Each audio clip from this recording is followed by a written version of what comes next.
মেসিকে খেপানোর ফল যে কতটা ভয়ঙ্কর হতে পারে তা সেদিন হারে হারে টের পেয়েছিল রিয়াল মাদ্রিদ। ওই দিন কিছু বুঝে ওঠার আগেই বার্নাব্যুর গ্যালারিতে থাকা ৮০,০০০ দর্শককে থমকে দিয়ে তিনি জানান দেন, মেসি রাজত্ব এই তো এখানে, রিয়ালের মাটিতেই খুঁটি গেড়ে গেলাম। সাল ২০১৭ এল ক্লাসিকো নামটা যেন সার্থক হয়েছিল ২৪ এপ্রিলের সে ম্যাচে। কি ছিল না তাতে?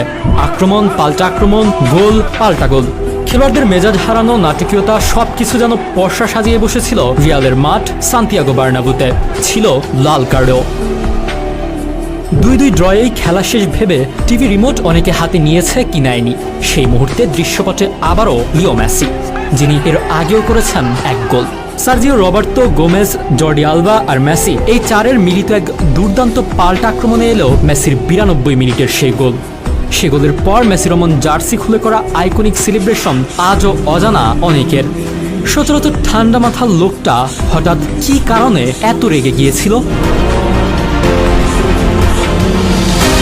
মেসির করা সেই আইকনিক সেলিব্রেশন নিয়ে জর্ডি আলবা সম্প্রতি স্পোর্টস টক 790কে বলেন, মেসির গল্প খুব কম সংখ্যক মানুষই জানেন। কেন তিনি গোল করার পর শার্টটি তুলেছিলেন। আমরা রিয়াল মাদ্রিদের বিপক্ষে খেলছিলাম, ম্যাচ চলাকালীন মেসির বিরুদ্ধে স্লোগান এবং তাকে অপমান করা হয়েছিল। এমনকি তারা তাকে বর্ণনা করেছিল প্রতিবন্ধী এবং বামন বলে। মেসি এটা পছন্দ করেননি।